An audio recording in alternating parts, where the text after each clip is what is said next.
بھائی یہ جو باتیں آپ لوگ پوچھتے ہیں نا کہ حکمت و دانائی کی بات کیا ہے، فلانی بات کیا ہے،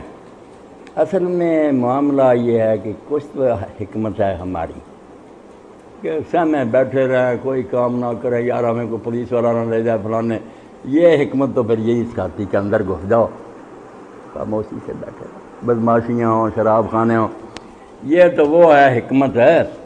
جس کے بعد سوچا ہی نہیں جا سکتا دین کا کام۔ ایک حکمت وہ ہے کہ کبھی وقت آ جاتا ہے، اچھا ہے دل کے ساتھ رہے پاس بان عقل، لیکن کبھی کبھی اسے تنہا بھی چھوڑ دے۔ یہ امام حسین رضی اللہ عنہ اور دوسری مثالیں آپ نے لکھی ہیں، وہاں سمجھانے والے نہیں سمجھاتے، انہیں نہیں پتا تھا کہ میرے والد سے انہوں نے کیا سلوک کیا، حسن کے ساتھ کیا سلوک، کوئی بھولے ہوئے نہیں، خط لکھنے والوں کو بھی جانتے۔ اور امام نے ساری تاریخ اٹھا لیں، ایک مرتبہ بھی نہیں کہا کہ مجھے حالات پر کنٹرول ہے، لوگ میرا ساتھ دیں گے، وہاں تو الٹی گنگا بہتی کہ ہر منزل پر یہ کہا کہ بھائی میں موت کی طرف جا رہا ہوں، آپ نے میرے ساتھ کیا کرنا، لوگ ساتھ چھوڑتے گئے، جو مل جاتے چھوڑتے گئے، خود کہا کہ میرے ساتھ جانے سے کیا، یعنی ایک تہیا کر لیا کہ اب نہ جنگ ہے نہ کچھ، جنگوں کا وقت ہے میرے باپ کا تھا، اس وقت تو بس ہو گیا، مجھے کہاں سے، بالکل احتجاج جیسے ہے نا کہ تنہا جا کر مظلوم بن کر کھڑے ہو جانا، ظلم سہنا، امت جاگ اٹھے، یہ موقع نہیں، ورنہ بتاتا کہ اس پالیسی سے نتیجہ کیا پھر نکلا، کس طرح جماعتیں اٹھی اور تختہ اٹھ گیا، ورنہ کچھ نہیں بننا، طاقت سے اگر لڑتے بھی کیا ہوتا، یا جیت جاتے یا باپ کی طرح یہ بھی ہار جاتے، ایسا جنگ کا طریقہ اختیار کیا کہ بجائے اب طاقت مہیا کرنے، اب ہم پڑھتے ہیں کہ حضرت ام سلمہ نے کیا، حسین اگر جانا دینا عورتوں بچوں کا کیا کام، انہوں نے کہا ماں تم سمجھ ہی نہیں، کام ادھورا رہ جائے، شاء اللہ یرانی کتیلا و یرن نساء صبا، اب اس کے سوا بات ہی نہیں بنتی کہ میرے پر بھی ظلم کیا جائے، میری بہنوں کو بھی بازاروں میں پھیلایا جائے، امت تو تب جاگے گی، اور جاگ اٹھے، بالکل ایک دن چین نہیں ہوا، توابون عبداللہ ابن زبیر سارے بغاوت نہیں بغا، لوگ وہیں ٹھہر جاتے ہیں کربلا میں مارے گئے، بھائی سوچنا چاہیے کہ نتیجہ کیا نکلا تا قیامت کا استبداد کا جڑیں کاٹ دیں، مگر اس کے لیے کچھ بندوں کو مرنا پڑا، ہماری طرح سوچتے ہی رہنا کہ حکمت یہ کیا چیز بنائی، یہ کہتی چپ رہو، تو پھر اللہ ہی ہے، سلام کہیں اسلام کو آرام سے بیٹھ دیں، کچھ دیوانے نکلیں گے، کوثر مرحوم تھے نیازی اللہ بخشے، جب وہ صحیح راستے پر جیسے زرع گل لکھی، اسرائیل صاحب جیسے متقی اور نیک عالم نے اس کا بھی بچہ لکھا، انہوں نے کہا یار مجھے شاعری سے اتنی دلچسپی نہیں، مگر کوثر نے تو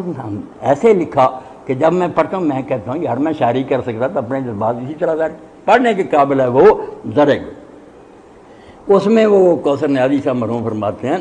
عروس دہر سنا ہے، یہ لال مسجد والوں کو سن لیں، عروس دہر سنا ہے کہ چاند دیوانے لہو کیتر سے گیسو تیرے سنوارا، یہ کائنات کی جو دلہن تھی نا یہ مانگتی تھی نا کوئی کہ میرے گیسوؤں کو سوارو، کوئی چاند پاگل نکلے، انہوں نے اپنا خون دیا، عروس دہر سنا ہے کہ چاند دیوانے لہو کیتر سے گیسو تیرے سنوارا، اب پہلی عید شادی کے بعد جیل میں آئی، وہ کہتے ہیں حیات خضر بھی ان کے عوض نہیں منظور، وہ چند روز دو زندہ میں ہم گزارا، یہ کیفیت اور ہے نا، کیا کریں ہم آرام طلب لوگ تو یہی کہیں گے تو یار مجھے نہ چھیڑنا، میرے سے مسئلہ پوچھ رہو، ہم بھی ہیں کمزوروں کی بھی دین نے رعایت کی ہے کہ جان کے بعد، مگر جو لوگ ایسا کرتے ہیں ان کو نا آپ ڈیگریڈ کیا کریں، نہ ایسے بہانے بنایا کریں، ان کے لیے دعائے رحمت کریں،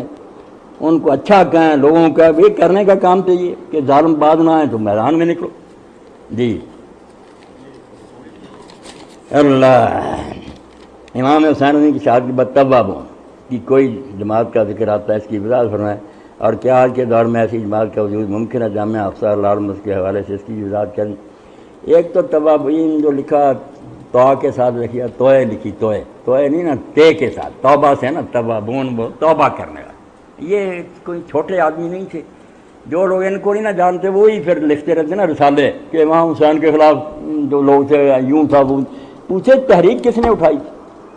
اگر اس کو ہی سمجھ لیتے امام حسین کے خلاف کوئی زبان نہ کھول کہ کس نے کوفہ میں اجتماع بلایا تھا، خط کس نے لکھے، بلانے والا کون تھا، نکالو اس کا نام اور حدیث کی، تو میں پتہ چلے اس سے بہتر کوئی صحابی اس دور میں دکھاؤ ہمیں، صحابی جلیلا نبیلا فاضلا، جس کی شہادت کے حالات جب ابن کثیر نے کہتا ہے کوئی مرتا اس طرح، من المؤمنین رجال صدقوا ما عاهدوا اللہ، اتنے بڑے جلیل و قدر صحابی نے دعوت دی کہ ایک طاغوت مرا اور دوسرا ہم پر مسلط کر دیا، بیت المال جو ہے وہ اپنی جاگیر بنا لیا گیا، خلق خدا کو غلام بنا لیا گیا، حدود اللہ مطلب کرتی گئی، اور اس کے ساتھ 4 نیک بندے تھے جن سے سیاستہ کی حدیثیں بڑی ہیں، وہ 5 آدمیوں کا خط تھا کہ خدا کے لیے اٹھ کھڑا ہو ورنہ قیامت کے دن ہم تیرا دامن پکڑیں، کہ ہم دعائی دیتے رہ کے ان کا مقابلہ کرو، تو نکلا نہیں۔ پھر امام حسین نکلے، کسی بیوقوف کے کہنے پر نہیں نکلے تھے، اسی لیے لوگ مشورے دیتے رہے، انہوں نے کہا کہ یار آپ کے مشوروں کو کیا کروں، ہاں دین کا تو ایک حکم بدل دیا گیا، اب وقت نہیں دکھائیں، نماز تک بدل دی گئی، خدا کی قسم یہ تو خلافت ملوکیت کی باتیں کرتے، نماز میں تبدیلیاں کرتے، اور خود حضرت معاویہ کے زمانے عید کا خطبہ تبدیل، نمازوں کے وقتوں میں تبدیلی، تباہی ہوگی۔ لوگ کہتے تھے کیوں بیٹھ رہے ہو، کچھ کرو، تو توابون کیا تھے؟ وہی سلیمان بن سرد۔ جب یہ ابن زیاد دھوکے سے آ گیا، لوگوں نے دیکھ لیا یزید کو کہ اگر شہر کی ضرورت ہے تو یہ نعمان بن بشیر صحابی سختی نہیں کر رہا، وہ صحابی رسول تھے، وہ کہتے کیوں سختی کروں گا، لوگوں کا جو مرضی خیال ہو تحریک برپا کرے، جب تک کوئی بغاوت مسلح نہیں ہوتی میں کیا سزا دوں، صحابی تھے۔ انہوں نے کہا یہ نہیں جو سختی کر رہا، ابن زیاد کو بھیج دیا حرامی کو، رات کے وقت لباس پہن کر حجازیوں والا منہ چھپا کر گورنر ہاؤس میں داخل ہو گیا، وہاں جاتے پردہ اتار کر کے اس نے کہا پہچان لیا مجھے، اب اس کو اور اس کے والد کو کوفہ جانتا تھا کہ لوگوں کے ہاتھ پیر کاٹ کر کس طرح یہ 20 سال اٹکاتے رہے، کہاں پہ تم، کرفیو لگ گیا، اس نے کہا کوئی گھر سے باہر نہ کوڑا دیا۔ یہ حضرت سلیمان بن سرد وغیرہ سب بے بس ہو گئے، کوئی کوفی وعدے سے نہیں پھرا، جھوٹ بولتے، تاریخ مسخ کر دی انہوں نے، مجھے خطبے دینے پڑے صحیح حدیثوں کی روشنی میں، اگر وہ چھپ گئے دنیا میں امام حسین زندہ ہو جائے گا۔ ایک تحریک کو برباد کر دیا تم نے، روتے ہو شخصیتوں کو۔ پھر جب یہ نہیں نکل سکے بیچارے ادھر وہ شہید ہو گئے، پھر حضرت سلیمان بن سرد نے اپنے گھر پر اجماع بلایا اور کہا یار ہم نے دعوت دی مگر ابن زیاد نے شہر پر قابو پا لیا، ہمیں بے بس کر دیا گیا، ہم گھروں سے نکل نہ سکے، ہمارے 5 نواسہ رسول ہماری دعوت پر آ کر اس بے دردی سے مارا گیا،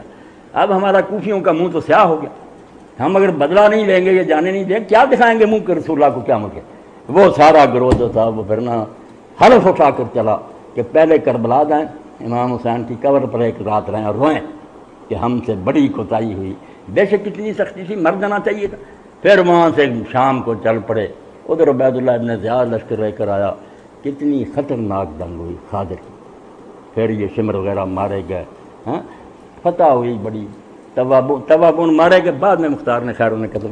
یہ شہید ہو گیا۔ حضرت سلیمان سے وصیت کر دی تھی میں مارا دوں تو مسیب جھنڈا اٹھا لے،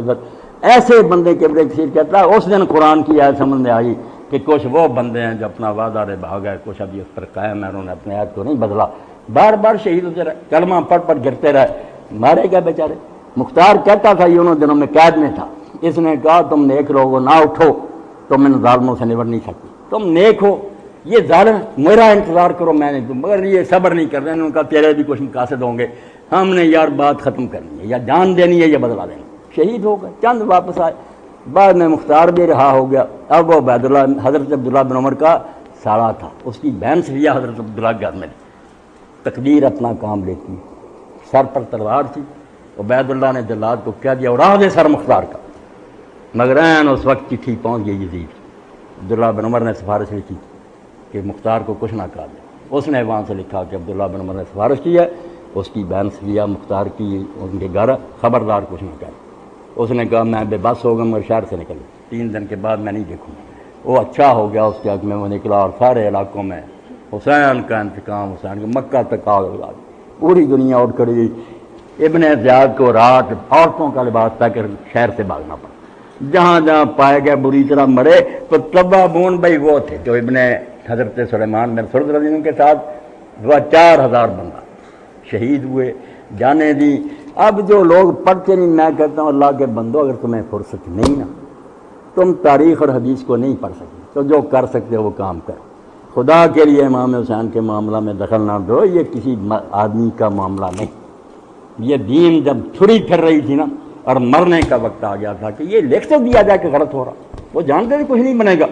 مگر اس کا نتیجہ آج کوئی اہل سنت کا امام جو ہے وہ کہتا ہے کہ حضرت معاویہ کا دور خلاف سے راستہ تھا، کسی ایک مسئلے میں مثال نہیں پیش کرتا، ثابت کر دیا انہوں نے کہ گاڑی کانٹا بدل گئی، اللہ بخشے جو جی چاہے ہو، مگر یہ نظام اسلامی نہیں جی۔ اللہ اکبر، اللہ